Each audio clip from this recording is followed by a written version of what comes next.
Ang sinasabi naman ng Chinese, hindi. Amin yan eh. Kaya kailangan masundan is Chinese. So yun talaga yun ang roadblock doon. Mahirap makita kung paano natin aayusin yun. Yan yung mga napapansin ninyo. Ilang ulit na nakipagpulong itong si President Marcos kay Xi Jinping, no? Parang 2 beses na simula nung siya umupo. Na pilit niyang inaayos yung dispute dito sa West Philippine Sea pero wala pa rin namang pagbabagong ginagawa sa parte o sa bahagi ng Chinese government. Patuloy pa rin sila ng gigipit, iginigiit na kanila yung mga lugar na yan. Na totoo naman ay sa Pilipinas.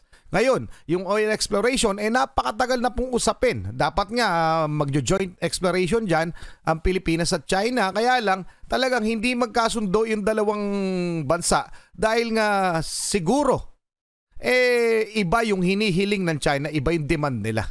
Na parang kailangan tayo yung mag-giveaway doon sa mga demand nila. Hindi naman pwede kasi teritoryo natin yung pagkukuhanan ng mga langis. 'Di ba? Hindi naman teritoryo nila. Kung teritoryo nila, okay lang na sila yung magdidikta.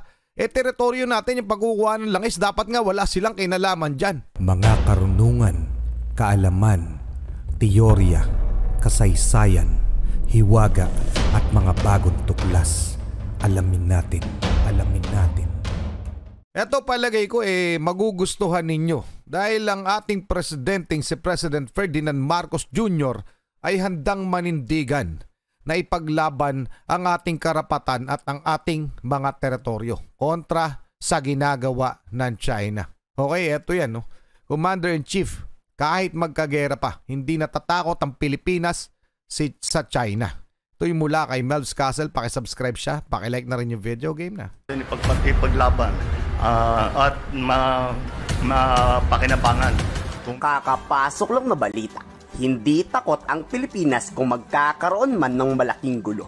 Napakatapang yan na anunsyo ni Pangulong Marcos. Pinapasimulan na kasi ang pag-aaral sa paghukay sa West Philippine Sea para sa oil at natural gas. Maraming beses na ngang pinigilan to ng China. Pero ngayon, hindi na to mapipigilan pa kahit gera pa ang kapalit. Mismo alam mga utol, no? Kasi napakatagal na niyan, no? Yung dahilan naman talaga, yung tanging dahilan kung bakit hindi natin na-explore o nakukuha pa yung mga nakadeposito ng natural gas and oil just sa ating mga katubigan sa West Philippine Sea ay dahil sa pangaagaw ng China. 'Di ba? Yun lang yung tanging dahilan. Pero sana kung yan ay hindi pinapakailaman ng China, ay matagal na napakinabangan ng Pilipinas at syempre ito'y magiging malaking tulong sa mabilis na pag-unlad ng Pilipinas. Dahil alam nating lahat, sa mga hindi nakakaalam, napakarami po ng deposito ng natural gas and oil na nandyan sa ilalim ng West Philippine Sea. Isa rin yan sa mga dahilan kung bakit pilit itong inaagaw ng China. Okay, tuloy muna natin. Mamaya i-check natin yan, yung tungkol dyan.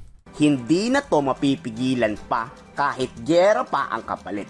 Mismong si PBBM na kasi ang nagbigay hudyat, simulan na ang paghahagilap ng langis sa West Philippine Sea kasama ang US. Paniguradong sobrang galit na naman ang mga Chinese. Tama. Pero mapipigilan pa ba tayo ng mga ito? To find a way. Kasi kailangan na natin We already need, kung may mahanap dyan, kailangan na talaga ng Pilipinas. Yung China, hindi man, maliit na bagay sa kanila yan Sa atin, malaking bagay yan. So, kung meron mang oil talaga. Sabi ng Pilipinas, basta yung batas, kailangan masundan yung sa Pinas. Ang sinasabi naman ng Chinese, hindi. Amin yan Kaya kailangan masundan is Chinese. So, yun talaga yun ang roadblock doon. Mahirap makita kung paano natin aayusin yun. Yan yung mga napapansin ninyo. Ilang ulit na nakipagpulong itong si President Marcos kay Xi Jinping, no? Parang 2 beses na simula nung siya umupo. Na pilit niyang inaayos yung dispute dito sa West Philippine Sea pero wala pa rin namang pagbabagong ginagawa sa parte o sa bahagi ng Chinese government. Patuloy pa rin sila ng gigipit, iginigiit na kanila yung mga lugar na yan. Na totoo naman ay sa Pilipinas. Ngayon, yung oil exploration napakatagal na pong usapin. Dapat nga magjo-joint exploration dyan ang Pilipinas at China. Kaya lang talagang hindi magkasundo yung dalawang bansa dahil nga siguro iba yung hinihiling ng China, iba yung demand nila. Na parang kailangan tayo yung mag-giveaway doon sa mga demand nila. Hindi naman pwede kasi teritoryo natin yung pagkukuha ng mga langis. 'Di ba? Hindi naman teritoryo nila. Kung teritoryo nila, okay lang na sila yung magdidikta.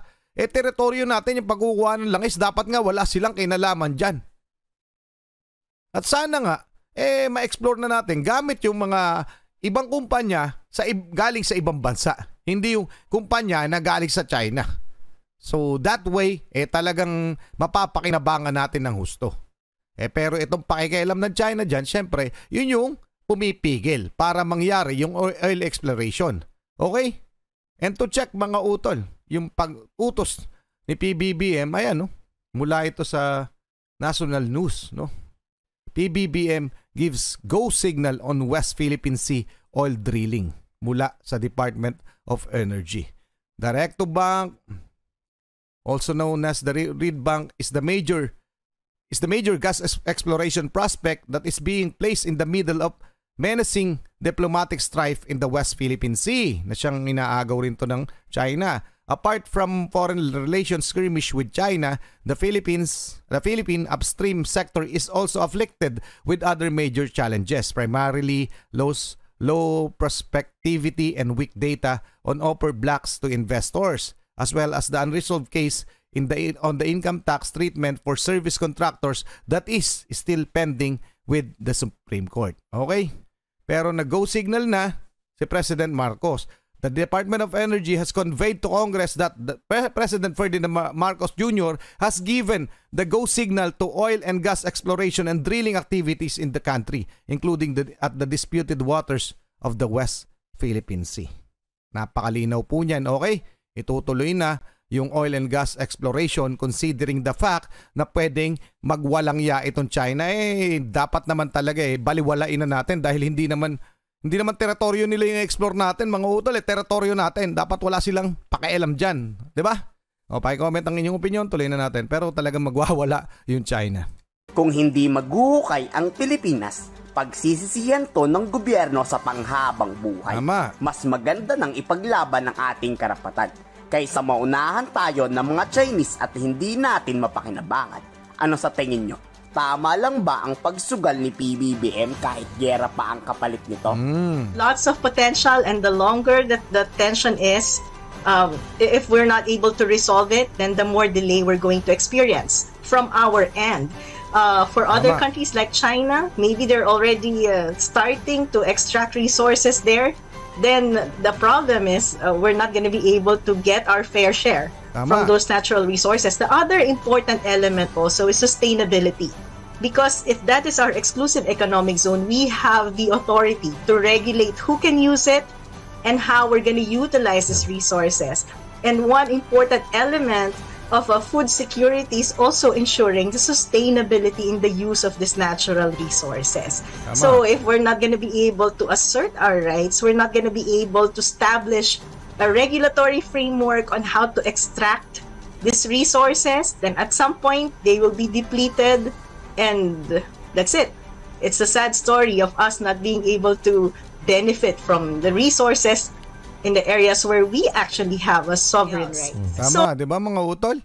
Isipin mo tayo, hindi natin mapapakinabangan yung ating mga teritoryo kung sakaling matutuluyang mapabayaan na maangkin o masakop ng China. Baka nga raw, sabi nitong nagsasalita, baka nga raw nagsisimula na mag-gather ng data itong China. Kasi di ba laging maraming Chinese Maritime Militia na hindi naman natin nalalapitan kung anong ginagawa. Baka nga nagsisimula na mag-gather ng data kung saan pwedeng makakuha ng gas and oil. Pero just the same, yung senaryo ay isa, mga utol. Nakokontrol pa rin ng China yung ilang mga bahagi ng ating mga teritoryo. Tayo mismo, hindi tayo makalapit o makapasok. Pero teritoryo natin yon.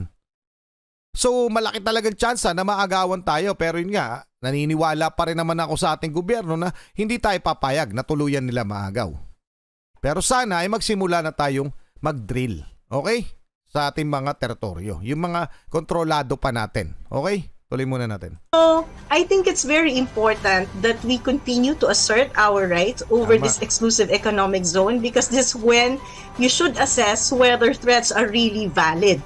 And I think this is also where economic cooperation should come in, because China's market is also linked with the European market, with the market of the United States. So imagine if China would continue to violate these international laws, economic sanctions can be established against China, and that would, more or less shape the behavior of countries in that economic exclusive zone. But right now, I think we have to continuously assert our right and evaluate whether the threat of a war is really valid or not. From my perspective, from an economic point of view, I don't think it's valid, as I've explained, in terms of economic linkages. Dapat lang talaga na masimulan na ang paghuhukay nito para mapanabangan naman ng lahat ng mga Pilipino. Kayo, pabor ba kayo sa nakakagulat na desisyon ni PBBM? At lalaban din ba kayo pag may sumabog na galit mula sa China? Ano ang masasabi nyo dyan, mga utol? Siyempre, napakaganda nan kung masisimula na talaga dahil napakatagal na nating inaantayan at kailangan niya ng ating bansa. Unang-una, yung ekonomiya natin ay lalakas kapag nangyari yan dahil napakarami nating mapapakinabangan natural resources, and bukod dyan, mga utol, yung mga mangingisda natin, sana nga matuluyan na nating maitaboy itong mga Chinese na nandyan sa ating mga teritoryo. So ano masasabi nyo, mga utol? Pa-comment na lang. Maraming salamat kay Mel's Castle. Maraming salamat sa inyo. Muli ako sa Target Achilles.